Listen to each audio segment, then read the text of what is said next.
Um, so I'm really excited and been looking forward to introducing our next group for today. And the title is How the Jews Invented Broadway. And I don't know if you read the program insert, but I didn't realize the statistic that around 70% of all Tony Awards for music or libretto That's musical. have been from Jews. So that's quite an impressive percent. In any case, we welcome Shira Renee Thomas, Jerry Brown, and Dylan Thomas. Let me tell you a little bit about each of them. Shira is the co-founder and general and artistic director of the Valley Opera and Performing Arts. She's performed as a soloist all over the world and has helped now teach other soloists. But she's performed she was Marguerite in Faust, Gilda in Rigoletto, Juliet in Romeo and Juliet, Violetta in La Traviata, Lucia in Lucia di Lammermoor, which I saw in New Mexico, Adina in Les Sœurs d'Amour, and Pamina in the Zauberflöte. Die Zauberflöte, yeah. Yes. Ja. So she's gotten around. Dylan was the guest lecturer and stage director at Yale University, where he staged the opera scenes and taught his unique acting method, the Dressler technique, in acting for opera. He was named opera program manager for the Grammy-winning National Children's Chorus Youth Opera Program and a number of other things. And many of us saw him as Tevye in Fiddler on the Roof last year, locally. And then Jerry Brown is the was the general director of Center Stage Opera. He was educated at Pomona College and Hebrew Union College, Jewish Institute of Religion in LA, and he was ordained in Cincinnati. So thank you guys so much for coming today. We're really looking forward to learning how the Jews invented Broadway. Okay. All right. Thank you, Joe. All right, good morning, everyone. Are you there? See, you have to participate at one or two places here, so to loosen up your vocal cords. First of all, I want to thank Joel and Eileen for their kind invitation to be with you this morning. The statistic that Joel gave you is absolutely correct. You've heard of that nice lady named Antoinette Perry. Well, Antoinette went by the nickname Tony, and she had an award named for her, the Tony Awards.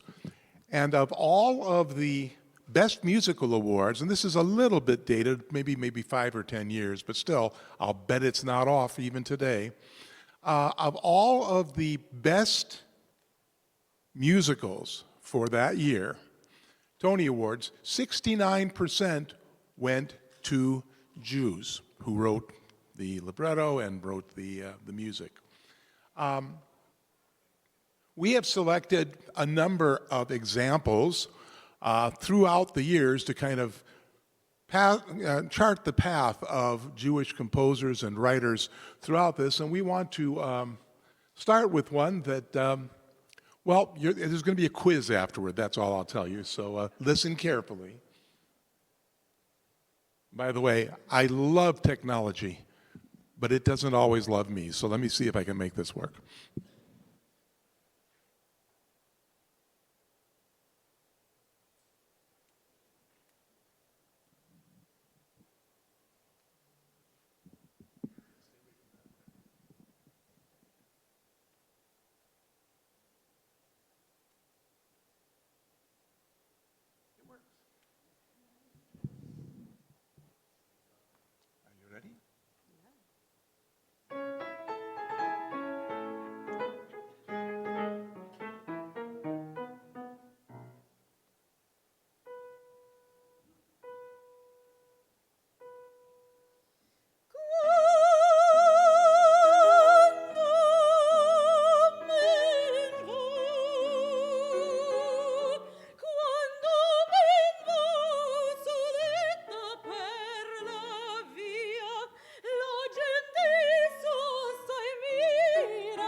Okay, that's enough.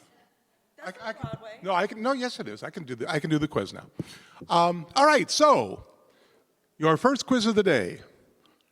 Name the Jewish composer of that all-time great favorite Broadway hit. No? Nobody knows the composer of that particular piece of music? Puccini, yes. Well, you know what he changed it from, Puccinovitz, but that's something else. Why did we include Giacomo Puccini's Quando men vo from La Bohème in this program?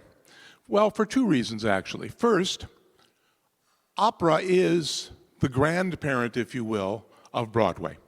And in more ways than you might suspect. We think of the difference being that, opera is through sung. Everything is sung. But that's not true. There are operas that are called Singspiels, and those have some spoken dialogue as well as some arias and duets and so on, just like your typical Broadway show. But the second thing about opera is that you aren't going to find 69% of all operas written by Jews. In fact, you'd be hard-pressed to find 2 operas written by Jews before the modern era. Why?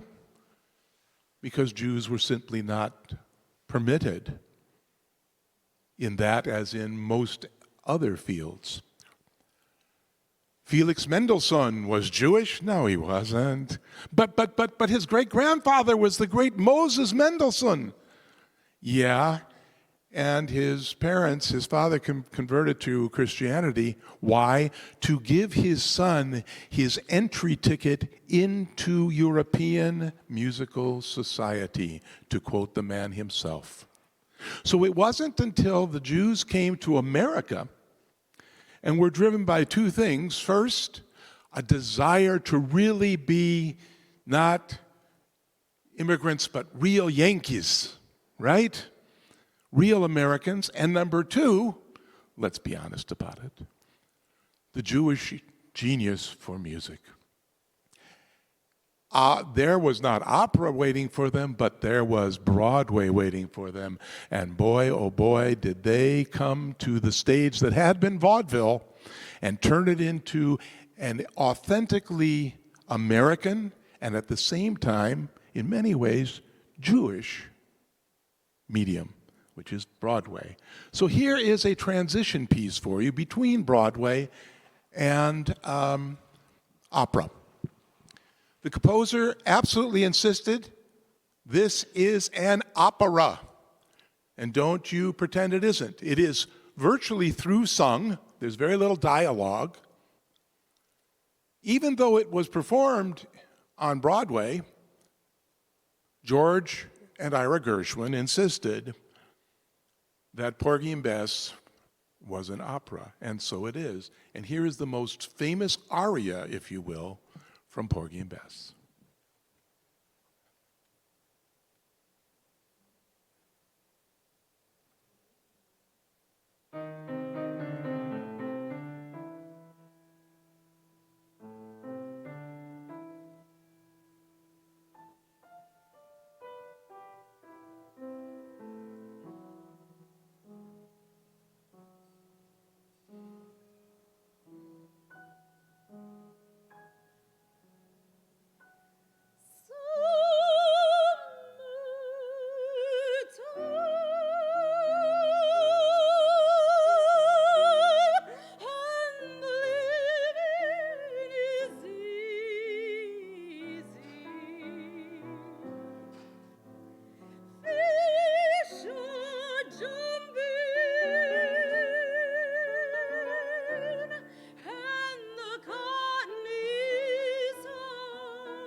Thank you. Thank you very much. By the way, one other thing, of course, that the Jews who invented and developed Broadway brought to their works was the Jewish absolute passion for social justice. I told you that Porgy and Bess debuted in 1935 on Broadway. How many performances do you suppose there were below the Mason-Dixon line in 1935? Because you see, George Gershwin, and by the way, his estate to this day, insisted that the work be cast with actors that reflect the role. That is to say, if the role is one of a white character, you cast a white singer. And if it's a black character, you cast a black singer. And this was unheard of in 1935. In fact, George was inspired by the first young woman to be admitted to the vocal program at Juilliard, the first in 1935. And she became sort of his, she tested out all of his melodies, etc., for her, and she eventually became the first Bess. And the title of the show went from Porgy, which was with the original title, to Porgy and Bess. We're now going to move to a couple of other names that you might have heard. Richard Rodgers and most of the time. But sometimes Lorenz Hart. Richard Rodgers and Lorenz Hart wrote a piece called Babes in Arms in 1937. This character that we're going to hear about, by the way, the song is not about a February holiday in the United States. Even though it's got the name Valentine in it, it's no. The guy's name is Valentine. They call him Val. And she sings about him, and if you listen to the description, oh, what a catch did she get with this guy? Who came in second? It's, he's got not so much this, and he's a little bit that, and oy vey's mir, and you don't want to take him home to mama. What's interesting is that it clearly reflected Lorenz Hart's own insecurities. He wrote the lyrics, and his belief that he was too short and too ugly for anyone to ever love him.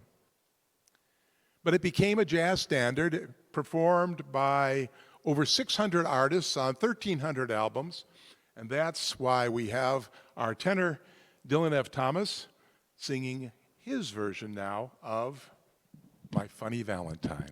It'll be the same one you've heard before. So it's not like it's a crazy version.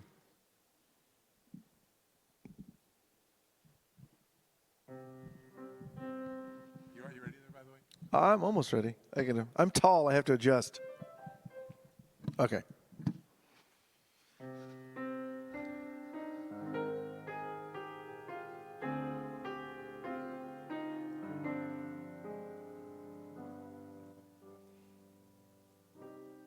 My funny Valentine, sweet comic Valentine, you make me smile with my heart.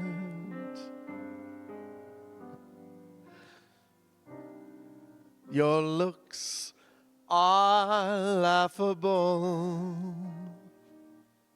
unphotographable,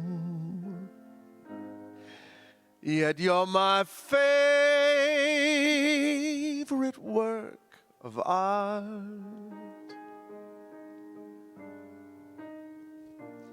Is your figure less than Greek? Is your mouth a little weak when you open it to speak? Are you smart?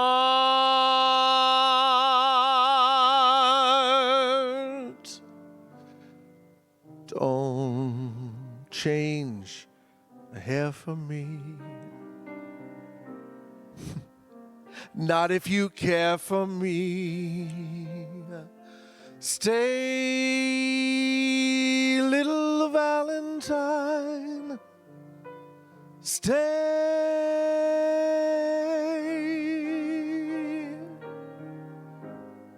Each day is Valentine's Day.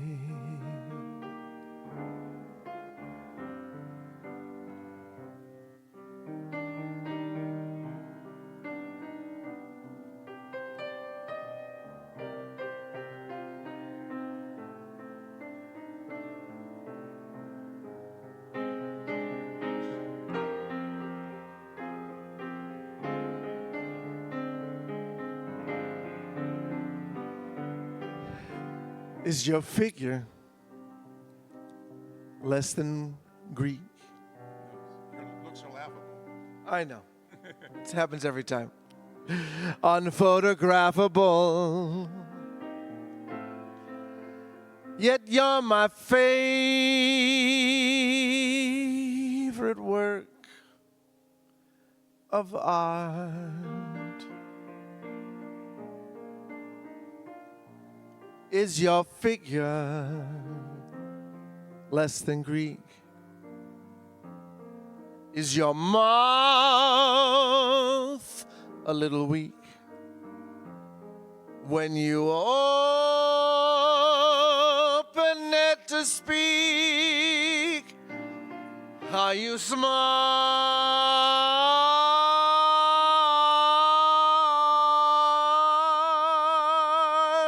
Don't change a hair for me. Not if you care for me. Stay, little Valentine. Stay.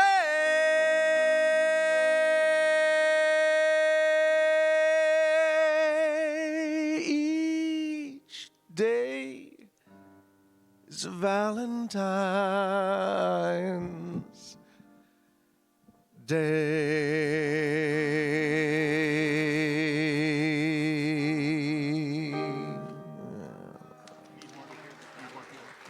Okay. That's fine. Thank you. I'm told we're a little short on piano for the PA system, so if you'll excuse me just a moment.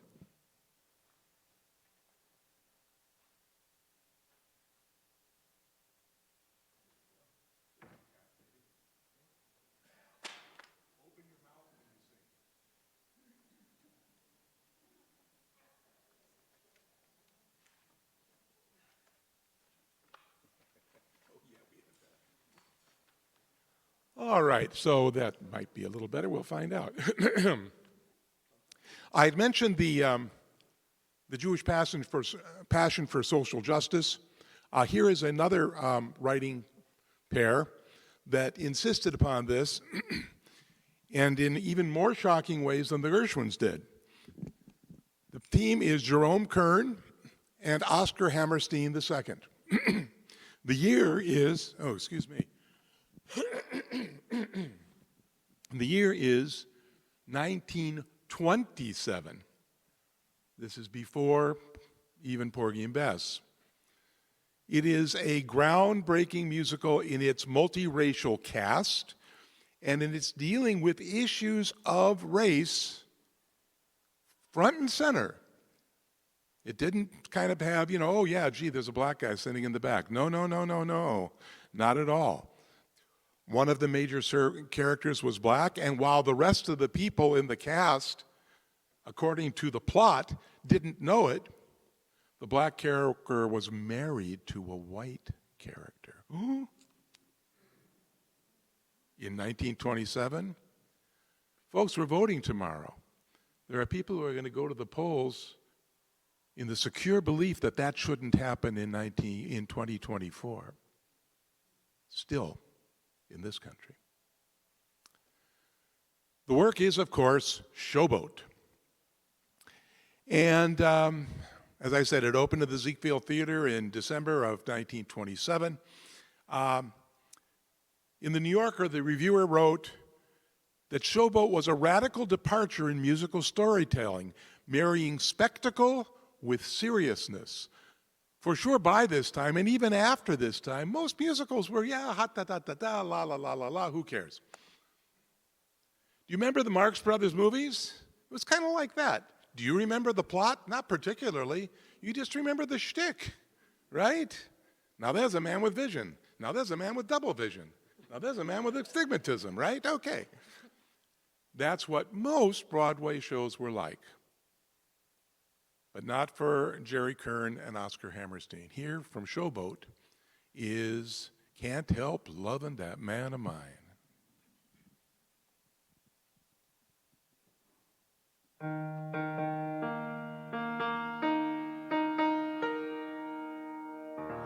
Oh, listen, sister, I love my Mr. Man, but I can't tell you why. There ain't no reason why I should love that man.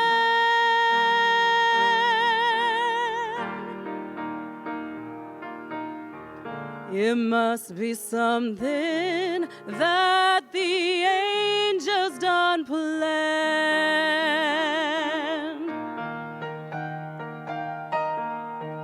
The chimney's smoking, the roof is leaking in, but he don't seem to care.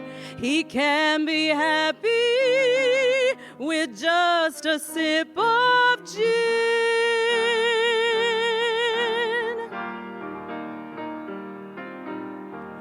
I even loved him when his kisses got gin.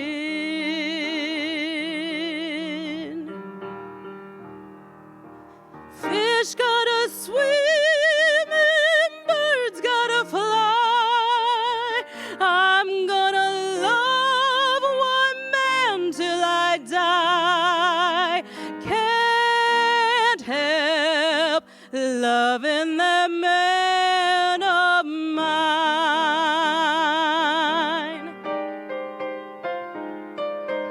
Tell me he's lazy, tell me he's slow, tell me I'm crazy, maybe I know.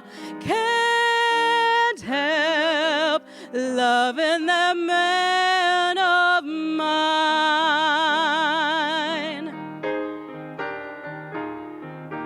When he goes away, that's a rainy day. And when he comes back, the day is fine. The sun will shine. He can come home as late as can be. Home without him ain't no home to me. Can't help loving that man of mine.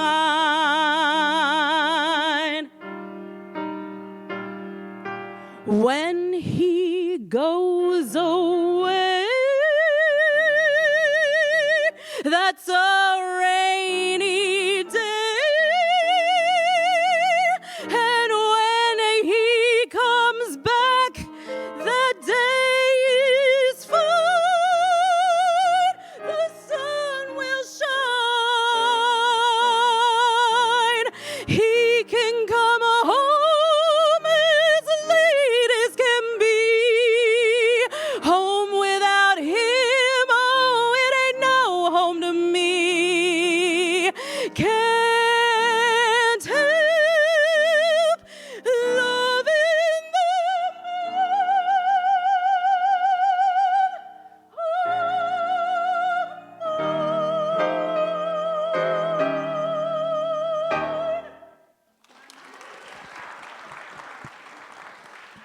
Thank you. Thank you very much. Let's see, where are we here? We're going to move up now considerably in time.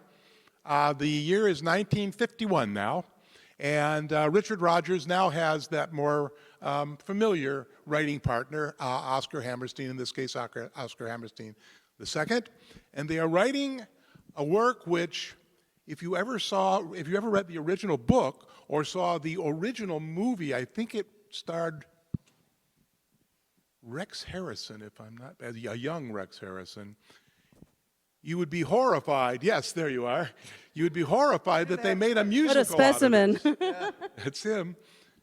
Because it's, I mean, my God, it contains torture and execution and so they cleaned it up and made it, you know, nice and pretty for Hollywood and for Broadway. And we have The King and I.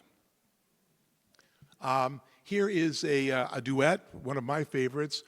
You may remember it from a movie called The American President as well.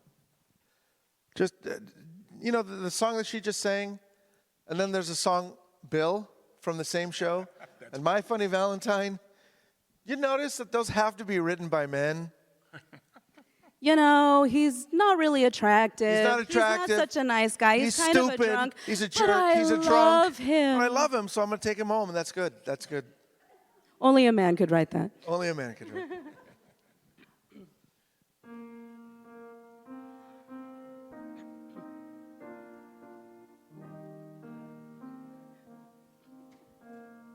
Alone and awake, I've looked at the stars, the same that smiled on you. And time and again, I've thought all the things that you were thinking too.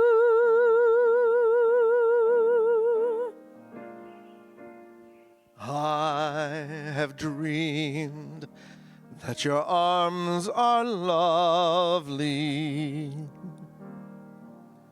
I have dreamed what a joy you'll be. I have dreamed every word you whisper when you're close, close to me. How you look in the glow of evening. I have dreamed and enjoyed the view. In these dreams I've loved you so that by now I think I know what it's like to be loved by you. I will love being loved by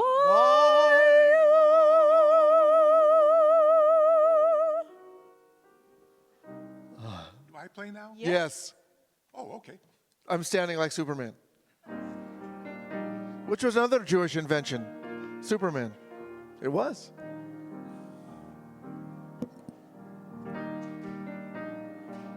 I don't know how to dance the other way.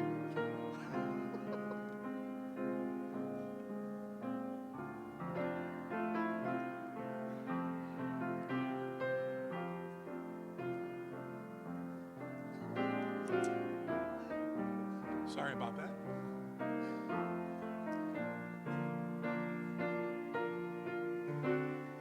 How you look in the glow of evening.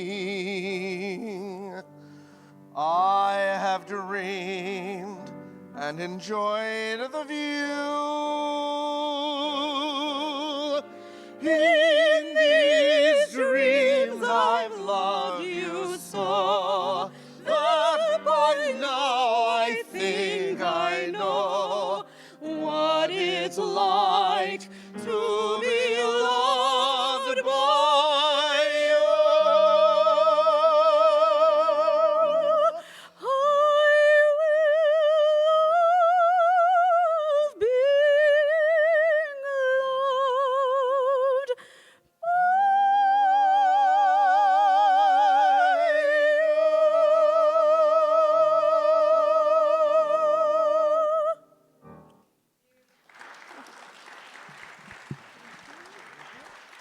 All right, thank you. Thank you very much.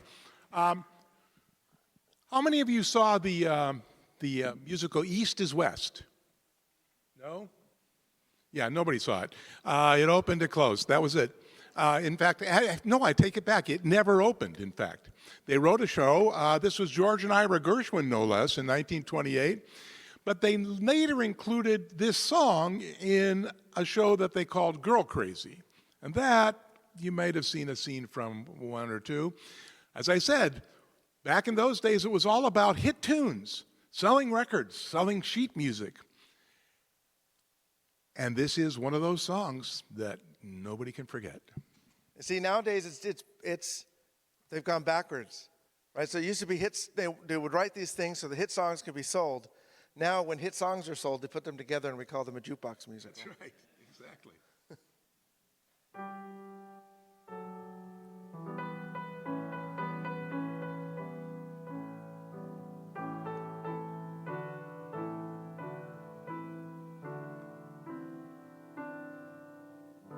Embrace me, my sweet embraceable you.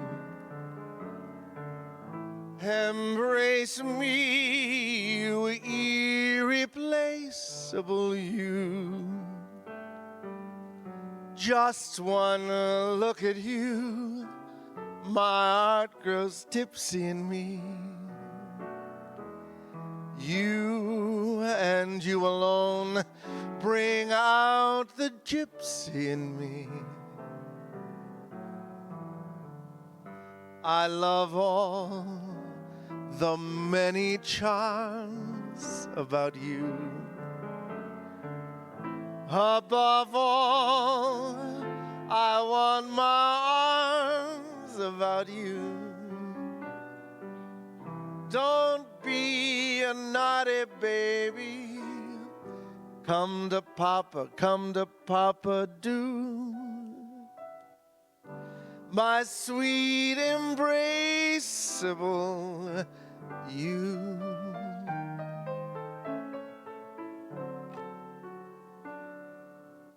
Embrace me, my sweet embraceable you. Embrace me, you irreplaceable you. Just one look at you, my heart grows tipsy in me. You and you alone bring out the gypsy in me. I love all the many charms about you. Above all, I want my arms about you. Don't be a naughty baby. Come to Papa, do. My sweet embraceable you.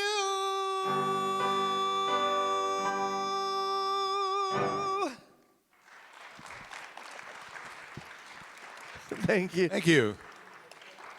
Thank you very much. Some of these words don't really stay as beautiful as they used to be, huh? Well, you know, things have Come changed. to Papa. Here's another one of those shows that we're still looking for the first person who's seen it. This one actually was produced.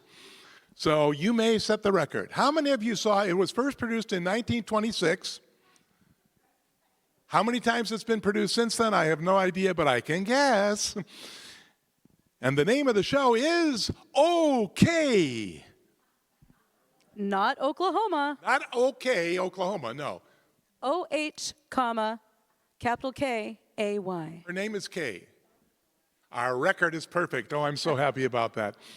Yeah, like I said, it wasn't about the plot, and a show might open and then close in a week or in a night in some cases. But it doesn't mean that there weren't some things that you remember. Like, say, this little number from okay in 1926. You might know it.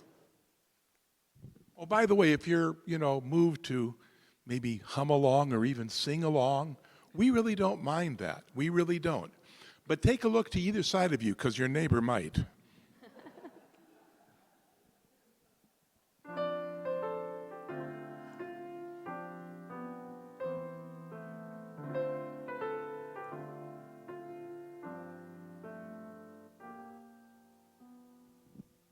There's a saying old says that love is blind. Still we're often told, seek and ye shall find. So I'm going to seek a certain lad I've had in mind. Looking everywhere, haven't found him yet. He's the big affair I cannot forget. Only man I ever think of with regret.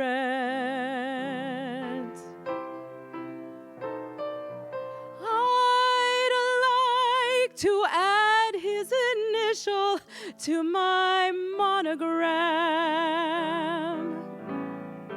Tell me, where is the shepherd for this lost lamb?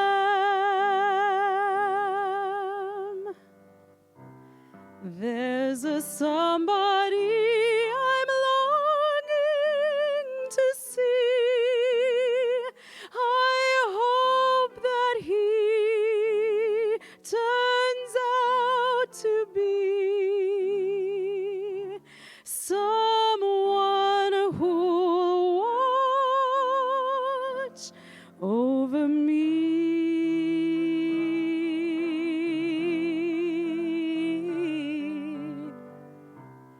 I'm a little lamb who's lost in the wood. I know I could always be good to one who'll watch over me. Although he may not be the man some girls think of as handsome, to my heart he carries the key.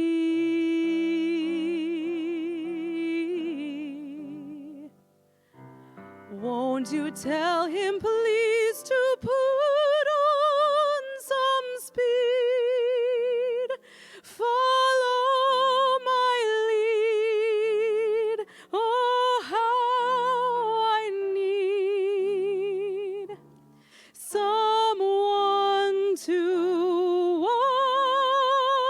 watch over me. Although he may not be the man some girls think of as handsome, to my heart he carries the key.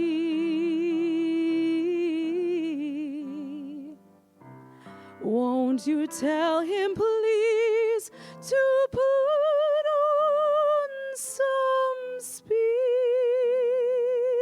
Follow my lead. Oh, how I need someone to watch over me.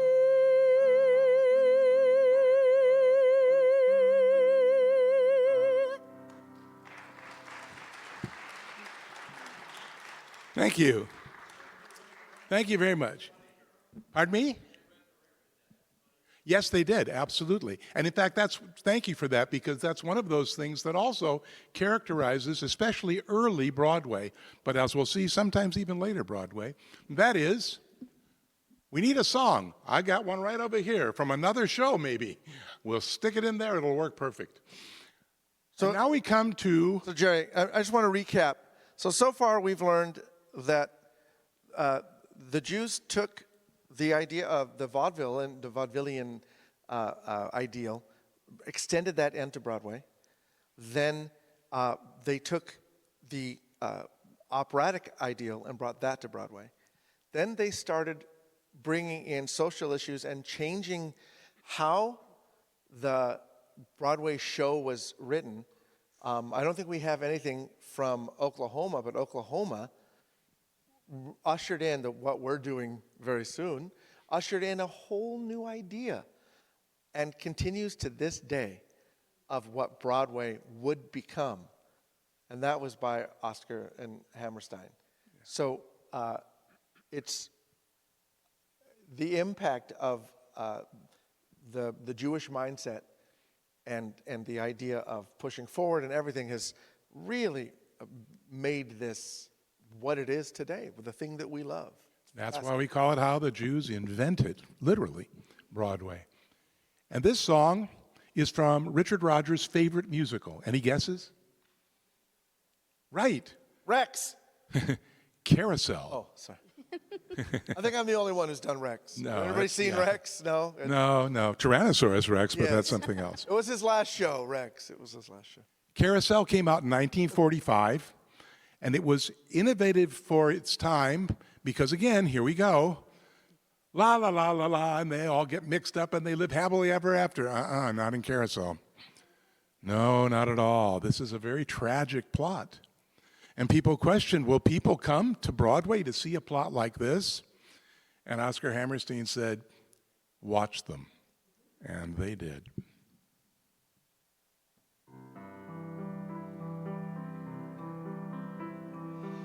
If I loved you, time and again I would try to say all I'd want you to know.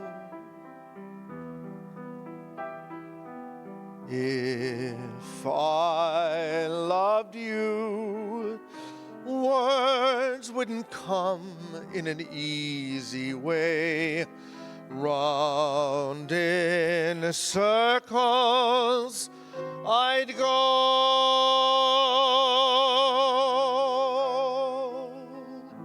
longing to tell you, but afraid and shy. I let my golden chances pass me by. Soon you'd leave me, off you would go in the mist of day. Never, never to know.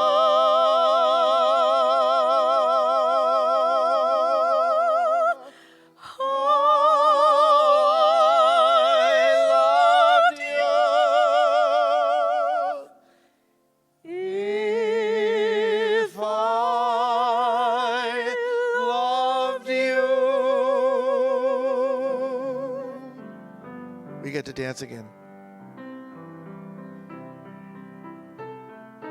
Boy, any excuse with you guys. We met dancing, fell in love dancing. We're married, in case you haven't noticed.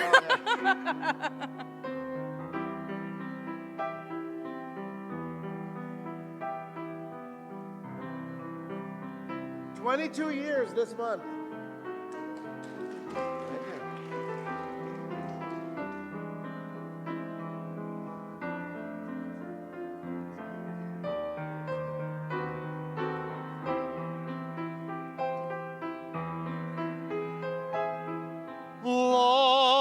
Longing to tell you, but afraid and shy. I'd let my golden chances pass me by. Soon you'd leave me, off you would go in the mist of day. Never, never to know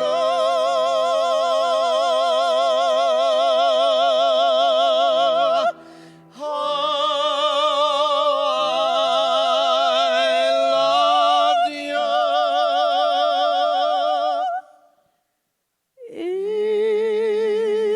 If I loved you.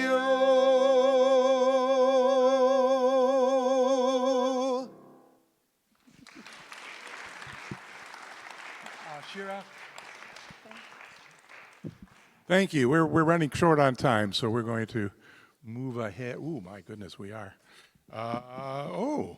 Dylan, you're up next, huh? Well, this is this your mother's favorite song that you sing? It is. Yeah, and for good reason as far as I'm concerned. A couple of Jews, one of them living in North Africa, the other living at the eastern end of the Mediterranean, came back to their native country, which was France, and came to Paris, and they met one another, and they started writing together. One's name was Claude Michel Schoenberg, and the other was Hélène Boublil. And in 1980, well, actually, end of 1979, 1980, they put on a show in Paris. And they rented what was, for all intents and purposes, a gym to put on the show. And it ran for a while, and, it closed. That's what shows do. But before it closed, some gentlemen from London approached them and said, we think you really have something there. We'd like to bring it to London, but you simply cannot have it in that abominable French. If you translate it, however, we might do something with it. And so they hired another Jew by the name of Herb Krenzmer to do a translation into English. And they brought it to the West End in London, and it opened, and it literally never closed. And it is become so popular that nobody even calls it by its full name anymore after the novel by Victor Hugo. They simply call it, altogether now, Les Mis. That's right.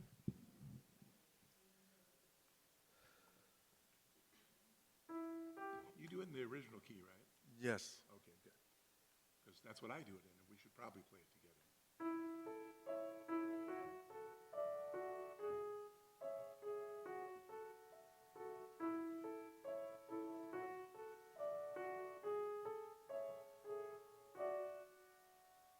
God on high,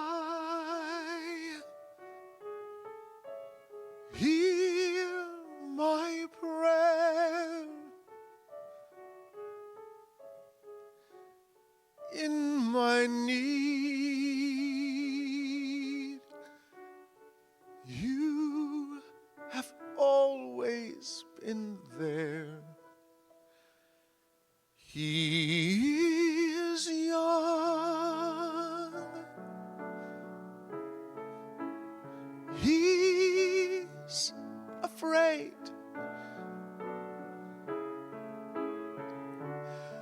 Let him rest, heaven blessed. Bring him home, bring him home, bring him home. He's like the son I might have known, if God had granted me a son, the summers fly one by one, soon the sky be gone, and I am old and will be gone.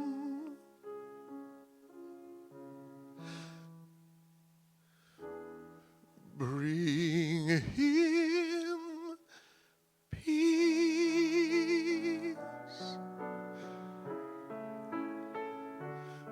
Bring him joy. He is young. He is only a boy. You can take, you can give, let him be, let him live. If I die,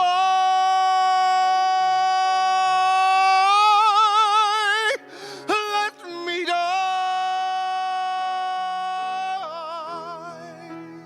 Let him live. Bring him home. Bring him home. Bring him home.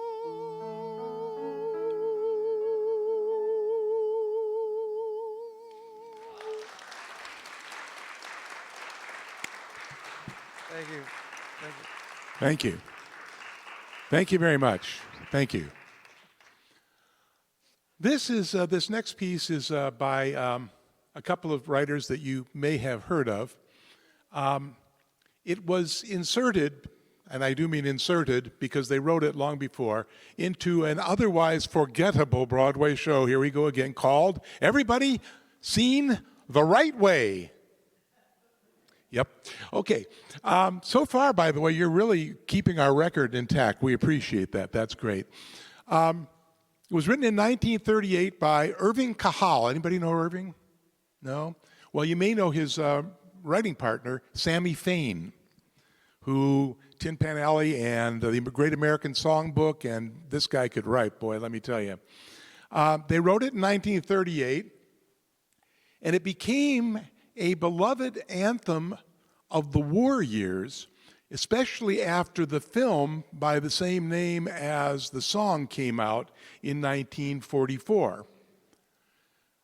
Billie Holiday's 1944 recording of the song was the final transmission sent by NASA to the Opportunity rover on Mars when its mission ended on the 13th of February in 2019. Now, we do a lot of charity benefit kind of performances with Valley Opera and Performing Arts through our program called the Opera Tree, our community service arm. And one of those, in fact, we just performed again. Every year we perform for the Luminaria ceremony at the Relay for Life of the American Cancer Society. Some of you may be familiar with that. The Luminaria Society performance is the high point, if you will, of the day when those who have survived cancer first walk the track, and then those who have lost loved ones to cancer walk the track. This song is one of those songs that we always be sure to incorporate into our performance during the Luminaria's ceremony. And without question, at least 2 or 3 people come up to us afterward, usually with tears streaming down their cheeks. And often we will hear the words, that was our song.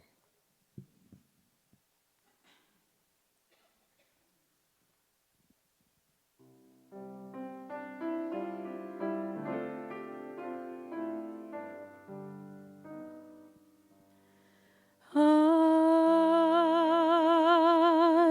be seeing you in all the old familiar places that this heart of mine embraces all day through.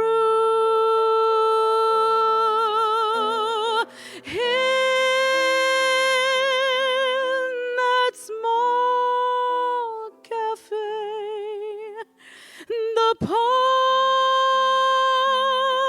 across the way, the children's carousel, the chestnut tree, the wishing well. I'll be seeing you in every lovely summer's day, in everything that's light and gay. I'll always think of you that way. I'll find you in the morning sun, and when the night is new, I'll be looking at the moon, but I'll be seeing